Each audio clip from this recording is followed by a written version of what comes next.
दोस्तों फिर से हाजिर है इस YouTube चैनल के एक और नई वीडियो में और आप सभी फ्रेंड्स का वेलकम करते हैं इस YouTube चैनल पर। आज हम श्रमिक कार्ड छात्रवृत्ति यानी कि निर्माण श्रमिक शिक्षा व कौशल विकास योजना के लिए ऑनलाइन फॉर्म फिल करने का प्रोसेस आपको बताएंगे।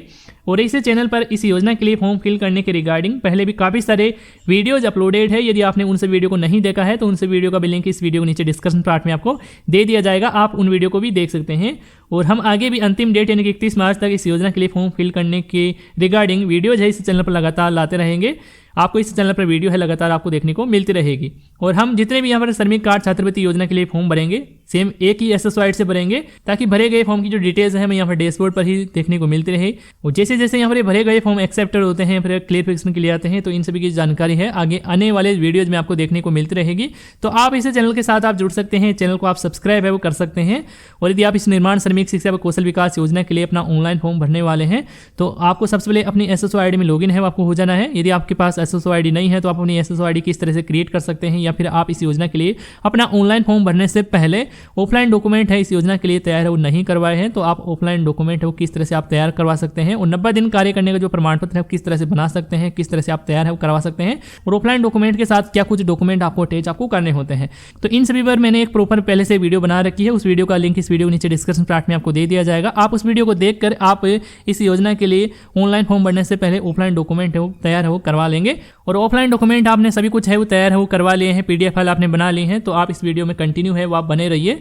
तो आपको सबसे पहले अपनी SSYD में लॉगिन होना होगा और यहाँ पर आप राजस्थान लेबर डिपार्टमेंट के एप्लीकेशन पर क्लिक करके आप इस लेबर डिपार्टमेंट के इस वाले पोर्टल पर आ जाएंगे। यहाँ पर आने के बाद में आपने अपनी SSYD से जितने भी यहाँ पर फॉर्म अप्लाई कर रखे हैं भर रखे हैं उन सभी फॉर्म की जो डिटेल्स है वो यहाँ पर आपको इसी डैशबोर्ड पर आपको देखने को मिल जाएगी। यहाँ पर देख सकते हैं कि आज के दिन मैंने यहाँ पर 3 फॉर्म तो अप्लाई है वो कर दिए हैं, चौथा फॉर्म यहाँ पर भरने जा रहा हूँ। और यहाँ पर फॉर्म की जो डिटेल्स है वो यहाँ पर हमें देखने को मिल रही है। एक फॉर्म पहले भी अप्लाई किया था 7 फरवरी को, यहाँ पर टोटल 4 फॉर्म है वो हो चुके हैं। तो एक नया फॉर्म अदर कैंडिडेट के लिए भरने वाला हूँ, तो फॉर्म अप्लाई करने के लिए यहाँ पर आपको BOCW बाल फेयर बोर्ड करके देखने को मिल रहा है। आप इस पर क्लिक करेंगे और यहाँ पर आपको अप्लाई फॉर स्कीम का ऑप्शन मिलेगा, आप इस पर क्लिक कर देंगे। जैसे आप क्लिक करेंगे तो श्रमिक कार्ड के जितने भी यहाँ पर योजनाएं हैं स्कीम है इन सभी के जो नाम है वो यहाँ पर आपको इसमें देखने को मिलेंगे। तो इनमें से आपको निर्माण श्रमिक शिक्षा व कौशल विकास योजना है वो आपको फाइंड आउट आपको करना है। यहाँ पर देख सकते हैं ये वाली योजना है निर्माण श्रमिक शिक्षा व कौशल विकास योजना, आप इस पर क्लिक कर देंगे। जैसे आप क्लिक करेंगे आपके सामने इस योजना का जो एप्लीकेशन फॉर्म है ओपन हो जाएगा। तो इस एप्लीकेशन फॉर्म में जो भी डिटेल्स आपसे मांगी जाती है, जो भी जानकारी मांगी जाती है, आपको अपने अकॉर्डिंग अच्छे से सही से आपको फिल करना है। यदि आप गलत जानकारी फिल करेंगे तो आपका फॉर्म रिजेक्ट भी किया जा सकता है।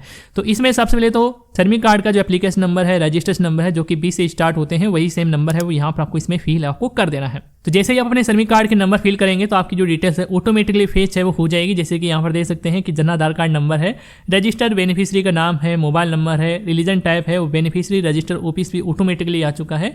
मैंने अपनी डिटेल्स है वो हाइड है वो कर रखी है सिक्योरिटी पर्पस के लिए, लेकिन आपकी एक्चुअल डाटा है, एक्चुअल जानकारी ही यहाँ पर आपको इसमें देखने को मिलेगी। इसके बाद में आपको स्टूडेंट का नाम आपको सिलेक्ट करना है जिसके लिए आप निर्माण श्रमिक शिक्षा व कौशल विकास योजना के लिए फॉर्म है वो भरना चाहते हैं, छात्रवृत्ति के लिए फॉर्म अप्लाई करना चाहते हैं। तो यहाँ पर आप सिलेक्ट मेंबर पर क्लिक करेंगे तो आपके जन आधार कार्ड में जितने भी यहाँ पर मेंबर होंगे उन सभी मेंबर के जो नाम है वो यहाँ पर आपको देखने को मिल जाएंगे। तो मैं इसमें यहाँ पर मेंबर का सिलेक्शन वो कर लेता हूँ। इसके बाद में यहाँ पर आपको स्टूडेंट्स के आधार कार्ड नंबर भी यहाँ पर आपको देखने को मिलेंगे, जो कि आधार कार्ड के लास्ट 4 डिजिट नंबर है आपको यहाँ पर देखने को मिलेंगे। तो वेरीफाई आपको कर लेना है। इसके बाद में आगे की तरफ आएंगे तो यहाँ पर आपको स्टूडेंट की डिटेल्स के लिए देखने को मिलता है। स्टूडेंट की डिटेल्स में सबसे पहले स्कूल का नाम है वो आपसे पूछा जा रहा है।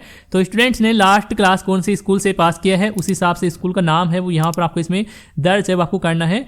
ऐसा नहीं है कि आप वर्तमान में जिस स्कूल में पढ़ाई कर रहे हैं उसी स्कूल का नाम है वो आप डाल देंगे, क्योंकि कभी कभी होता है ऐसा है कि आप 12th करने के बाद में UG फर्स्ट ईयर में एडमिशन ले लेते हैं और फर्स्ट ईयर की आप डिटेल्स है फर्स्ट ईयर के कॉलेज का नाम है वो फिल है वो कर देंगे, तो ये गलत हो जाएगा। आपको अपनी 12th क्लास जो आपने जहाँ से पासिंग की है उसी स्कूल का नाम आपको डालना है। तो आप समझ गए होंगे। इसके बाद में अपनी क्लास का नाम आपको सिलेक्ट करना है।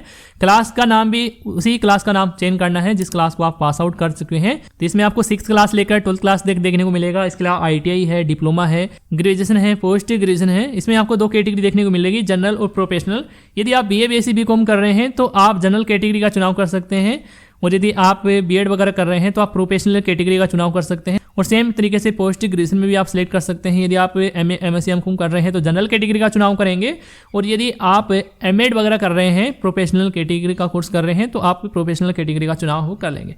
तो मैं इसमें यहाँ पर क्लास 8 का यहाँ पर चेंज करता हूँ। इसके बाद में पूछा जाएगा कि स्टूडेंट दिव्यांग है तो यहाँ पर आप यस या नो का चयन कर सकते हैं। तो मैं इसमें यहाँ पर नो का ही चयन कर लेता हूँ। इसके बाद में अप्लाई ईयर में आपको 2023-24 ही देखने को मिलेगा, क्योंकि 2023-24 के अंदर ही आपने अपने लास्ट क्लास में पास किया होगा। वैसे अभी यहाँ पर 2024-25 चल रहा है, तो मैं इसमें यहाँ पर 2023-24 ही सिलेक्ट कर लेता हूँ। यहाँ पर एक ही ईयर है वो आपको यहाँ पर देखने को मिलेगी। इसके बाद में आपको कैटेगरी का चयन करना है, मेल फीमेल जो भी है वो यहाँ से आप अपने अकॉर्डिंग सिलेक्ट है वो कर लेंगे। इसके बाद बेनिफिशियरी की कंप्लीट डिटेल्स वो यहाँ पर आपको देखने को मिलेगी, जैसे कि बेनिफिशियरी का फोटो भी यहाँ पर आपको नजर आ जाएगा। चेक है कर लेंगे, एक बार वेरीफाई है वो कर लेंगे। इसके बाद नीचे की तरफ आएंगे और यहाँ पर आपको कॉन्ट्रैक्टर वर्कर सर्टिफिकेट डिटेल्स के लिए सेक्शन आपको देखने को मिलता है। तो आपने 90 दिन कार्य करने का जो प्रमाण पत्र है, सर्टिफिकेट आपने बनवाया है, उस हिसाब से यहाँ पर आप कैटेगरी है वो सिलेक्ट करेंगे।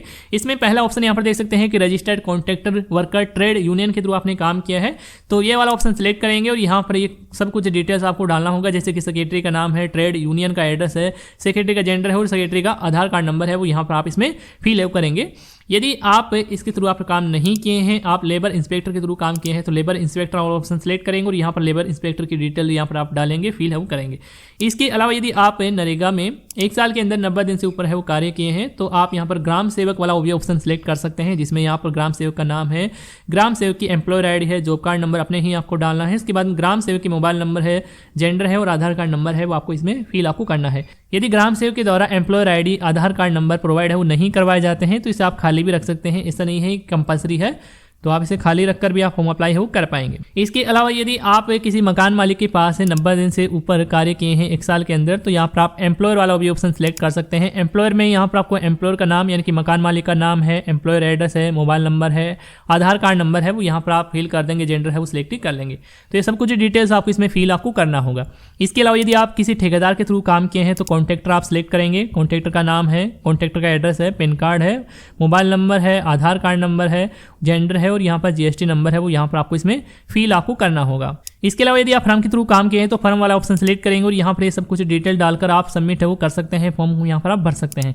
तो मैं इसमें यहाँ पर ग्राम सेवक वाला ऑप्शन ही सिलेक्ट वो कर लेता हूँ। इसके बाद में यहाँ पर आप नीचे की तरफ आएंगे तो बैंक की डिटेल देखने को मिलेगी। यहाँ पर जो बैंक की डिटेल्स है वो देखने को मिल रही है और यहाँ पर जो भी बैंक अकाउंट की डिटेल देखने को मिल रही है, ये श्रमिक हिताधिकारी की ही यहाँ पर आपको देखने को मिल रही है।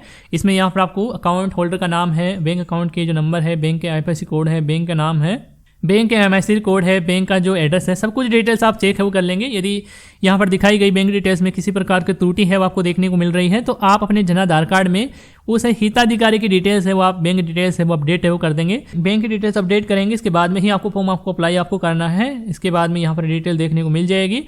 इसमें ऐसा नहीं है कि आप यहाँ से अपनी बैंक डिटेल्स को अपडेट वो कर सकते हैं, चेंज वो कर सकते हैं।